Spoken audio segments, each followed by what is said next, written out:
Hello and welcome to the second episode of St. Jude Mission of a Lifetime. You can find the first episode wherever you get your podcasts and online at stjude.org/inspire. In that first episode, we talked about how the Inspiration 4 mission came to be and introduced you to 3 of the crew members, including the commander, Jared Isaacman. He's also the benefactor. He made this trip to space possible. So if you need to get caught up, pause this now and listen to that episode, and we'll see you back here in a few minutes. I'm Jeffrey Reddick, and I make podcasts for St. Jude Inspire. This is St. Jude Mission of a Lifetime.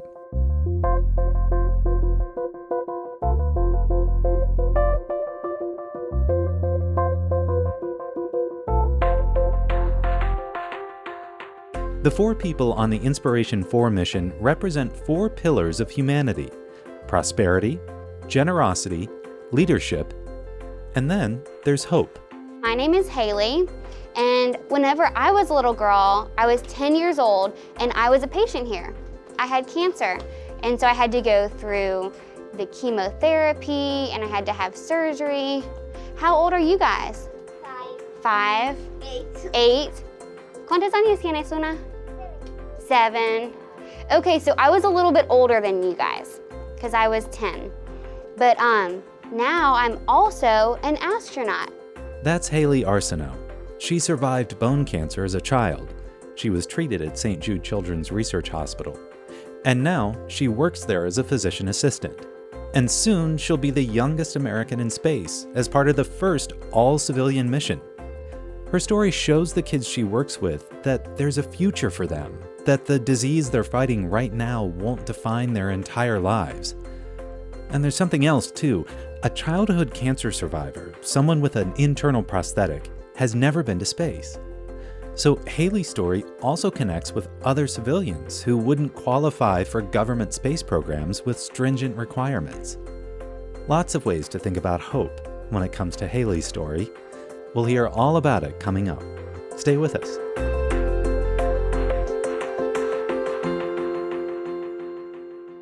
I'm joined again by my colleague Anna Berkedahl. She works on the video team that tells stories of St. Jude patients and supporters.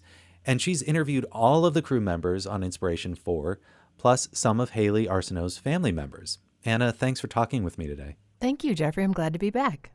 So I want to begin with a little bit of a larger picture. Hayley's one of our colleagues, and people listening may not realize this, but there are actually many people who have been patients of St. Jude who later go on to work at the research hospital itself or at ALSAC, the fundraising and awareness organization that supports St. Jude. That's right. I work alongside many childhood cancer survivors who come back. They want to be able to join the mission that saved their lives and continue to move it forward. But, Jeffrey, I also work with parents whose children were treated here and did not survive. And I've asked many of them, why would you pursue a career at a place where you experienced some of your worst moments? And I think that speaks to the culture of care at St. Jude Children's Research Hospital. Some families have said they've experienced some of their best moments here, and they describe St. Jude as a sort of a utopia, even a model for humanity. And really, if the scientific progress that's happening here at St. Jude can spare other families from going through what they went through, they want to be a part of that.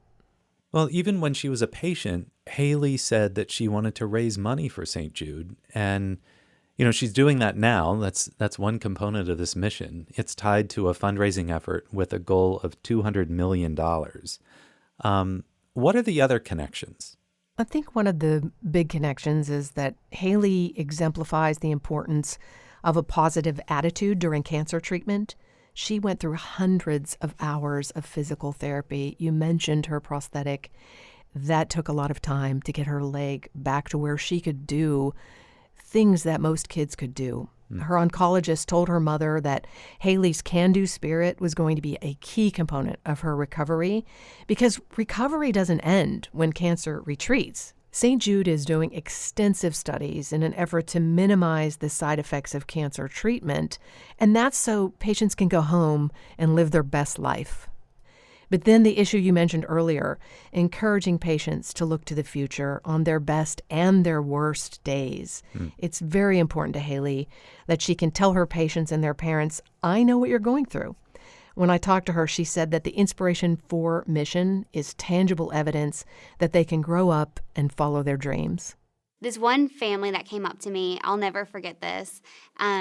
The mom came up and she was with a little girl, and the mom started crying, saying how much this mission meant to her daughter because it was giving her hope.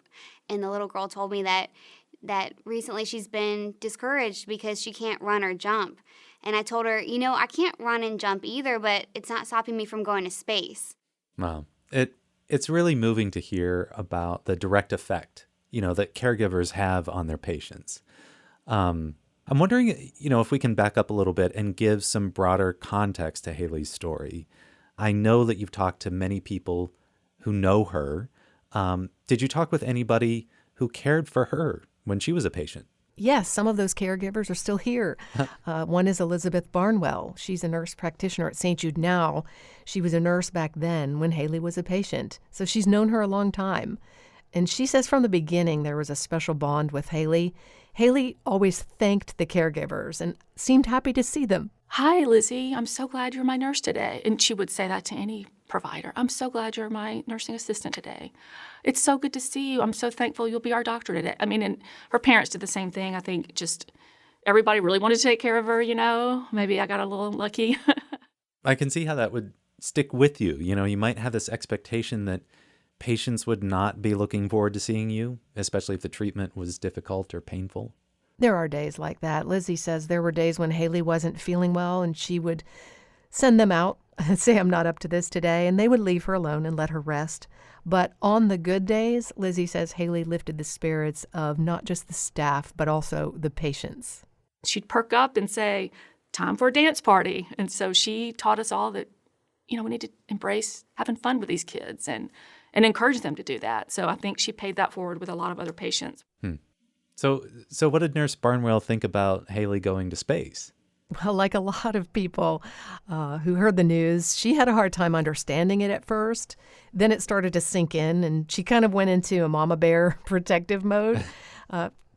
Going back to looking at 10-year-old Hayley, she started wondering if it was safe and how it would impact Hayley's health. But then she was excited for her. Go, girl, go to space. Can you take pictures? And can we text when you're up there? It does make you kind of want to go with her, I said, is your mom going to just jump on that shuttle with you? She said, I don't know, between the two of you, maybe. We heard her mention Hayley's mom there. You must have talked to her too. Right, that's Hayley Arceneaux, Hayley's mom. She says that the summer before Hayley was diagnosed with cancer, the whole family went to Houston, and they visited the Johnson Space Center. Her late husband was really into space exploration, and both the kids enjoyed the visit. Hayley was 10 when she was diagnosed. She was an active kid, into everything, her mom says, especially dance and martial arts. How did they end up coming to St. Jude? Well, they're from Louisiana, near Baton Rouge, and that's where they first got the diagnosis. The pediatrician said she'd get in touch with their HMO to see about treatment, and that made Colleen very worried. The idea of what insurance may or may not pay in order to save your child's life is just unthinkable. Yeah. So her husband went online and found St. Jude, and once Hayley's doctors referred her to St. Jude, they were quickly in Memphis working up a treatment plan. The doctor did talk to my HMO, and they were going to have her go to a hospital in New Orleans that is not a cancer hospital. And a week later, we were at St. Jude. She was already having her biopsy and having a central line in preparation for chemotherapy. St. Jude moved very quickly. You and I know from talking to patients that the speed is reassuring, but it can also feel overwhelming. And then that's just the beginning of the treatment. Right. She had several rounds of chemo, dozens of blood and platelet transfusions, and surgery. They had to remove part of her femur and replace it with an internal prosthetic that could expand as she grew. And there was special technology that allowed that then, that she could do that without having many, many surgeries. And eventually they replaced that with a permanent prosthetic. Colleen said it was hard to watch her daughter go through the treatment and really knowing there was no guarantee that Hayley would pull through or what her quality of life would be like. When she left the hospital right after treatment, she did have a very significant limp. And because it was just so hard bending her leg, but she's really worked at that. And she was in physical therapy quite a long time. The last time she was in physical therapy, a couple of times a week for 2.5 years to get the functioning that she has now. I always get a little smile on my face when people find out that she did have cancer and they didn't know it. So we know how Hayley first came to St. Jude and what she was like as a patient there. How did she end up working at St. Jude? Well, when she was younger, she spoke to donors and other people at fundraisers, and Colleen says she always wanted to work there eventually. She says Hayley was drawn to the medical part, especially that direct patient care. And it's interesting, Colleen says she applied to be a physician assistant at St. Jude right after she got out of school, and she didn't get an interview. And she was devastated. But she took a job near our hometown and as an emergency room PA and got incredible experience and paid off all her student loans. But she never forgot about her dream of working at St. Jude. Colleen says she applied a second time, got an interview, but didn't get hired. It turned out that the third time was the charm. She loves it. And she told me, Mom, I never could have done this job straight out of PA school. I mean, that story shows some real emotional resilience to not give up in that situation. It does, to keep trying. And it calls back to how she reacted to her cancer treatment. Yeah. Well, I know that you've spoken to Hayley herself several times. It's been a really, really busy year for her. How's she handling it? She says it's been the best year of her life, and she's been keeping a journal because she says she doesn't want to forget one moment of it. She's a naturally outgoing person, but she admits she might have been a little naive about the amount of media attention this would all bring. Yeah. I mean, think about it. Almost overnight, you're not just training for space. You're on the cover of Time. You're part of a Netflix documentary and thrust into lots of TV appearances and hundreds of interviews. But she's getting more comfortable with that, with being on camera. Her mom says she was always comfortable being the center of attention as a kid. And frankly, she's just a natural at public speaking, which I quickly figured out the first time we sat down together. I understand why there's been so much focus on her. Even within the crew, she's unique. She's the only cancer survivor. She's the only person in the crew with an internal prosthetic. And then I noticed this looking at the Time cover, she's the only one with long hair. Right, and down to every last detail, that's what you have to think about when you're doing something like going to space. And believe it or not, the hair is a special challenge. There have been meetings about it. She's decided she's going to braid it for the launch, and then she'll let it go in orbit. I want the long hair to be standing up, and the bangs are going to be like how I wake up in the morning, standing straight up. It'll be so fun. And I think I need to do that whenever we call the St. Jude patients. Because then it'll be like, I'm actually in space, y'all. The kids are going to love that. They are. And that's what she's so excited about, really most excited about, the possibility of communicating with her patients from space. So while she's been getting ready for this mission, over this past year, has she been able to interact with her patients? She has. And they've asked her some very interesting questions about the mission and have even given her advice about what to do if she encounters an alien. They did tell me that aliens are great huggers, but they also said if an alien follows me home, I need to put a sign in my pantry that says, aliens eat here. And then the alien will go eat in the pantry, and then I'll close the door, and that will be the end of my problem.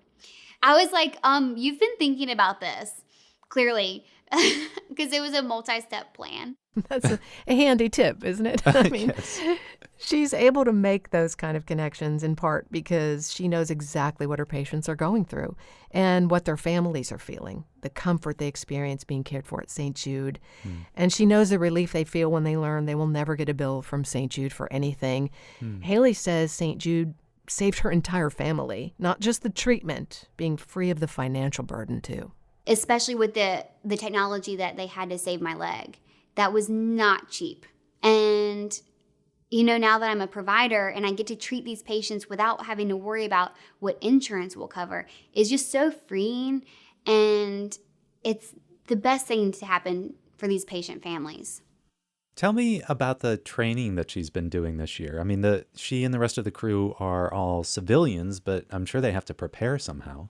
They do, and there have been many training missions spread out across the country. The crew's been through zero gravity training, centrifuge training, simulator training, water survival training, and then add-on medical officer training for Hayley. Just learning how to live in space, how to strap into the capsule, how to strap into a sleeping bag before you go to sleep, how to eat, how to use the bathroom. And she says that's one of the first questions people ask her. How will you go to the bathroom? Right. I've seen pictures of her climbing Mount Rainier also. I mean, that's no joke. That's a difficult climb. Almost 10 hours straight up in snow. There are photos of her with the whole left side of her hair is just frozen. No thank you from me. But Hayley says it made her realize that she was holding herself back. If somebody would have told me that morning that we would have been hiking for almost 10 hours, I would have just flat out said, I can't go. Like, I can't do that with my leg. But then I did it, and it went great. And then when I got to the top, I just had this moment where I was like, I was putting limits on myself that didn't need to be there. And there's another important message there she hopes this mission sends. She and her fellow crew members are regular people. They have not been training for this their whole lives. And she says, if we can do it, you can too. Something you notice about her, both from, what she says and what others say about her, Hayley is the kind of person that really adapts to uncertainty well. Well, new situations certainly don't throw her for a loop. I think she relishes that. This whole year is things I haven't experienced before, but I love that about this year. Like, this has already been the best year of my life, and I haven't even gone to space yet. I have to think that part of that ability comes from all that she's lived through. It does. It's not just her own cancer story. Her father died of cancer as well, not very long ago, and he helped spark that love of space within her. She's going to bring one of his ties with her on the mission. This was kind of an inside joke between the two of us because he would wear it all the time. It's a St. Jude tie. And I would kind of like tease him, like, Dad, don't wear that. Wear something like cool and trendy. And he would say, no, I want to wear it because then people ask me about St. Jude and I can tell them all about St. Jude. And so I think he would just absolutely love that I'm bringing his tie to space. Typical kid, right? Yeah. I should also say that her younger brother is an aerospace engineer who would love nothing more than to go to space. Imagine his surprise when he found out his sister was going. Their father's interest in space exploration, and then that trip to NASA stuck with both kids. Yeah. So, in just a few days, Hayley will be sitting in the capsule on top of a rocket on a launch pad. The doors closed and all these months of anticipation and training are about to be over. What do you think she'll be feeling? I asked her that. She can't predict exactly what will be going through her mind. It's going to be about 2 hours after the door closes before we launch. And either those are going to be the longest 2 hours or the shortest 2 hours of my life. Probably both. But I think I'm just going to be feeling a bunch of gratitude that I'm sitting in that seat and that I'm getting to represent all these kids, other survivors, kids going through the trenches, going through treatment, and then the kids that aren't with us. I'm representing all of these kids, and it's a huge honor. That's a lot to keep in mind. Thank you, Anna. Thank you. St. Jude Mission of a Lifetime is a production of St. Jude Inspire. We have reporting from Anna Berkedahl. We're edited by Grace Korziqua Evans. Louis Graham is the executive producer. You can find the first episode of this podcast and more about the Inspiration 4 mission online at stjude.org/inspire. That's also where you can make a donation to St. Jude. And we're on social media. Just search for St. Jude. We'll be back with another episode once the Inspiration 4 crew returns to Earth. Be sure to subscribe to St. Jude Mission of a Lifetime so you can hear what they experienced. And we just might have some bonus content for you between now and then. Thank you for joining us. I'm Jeffrey Reddick.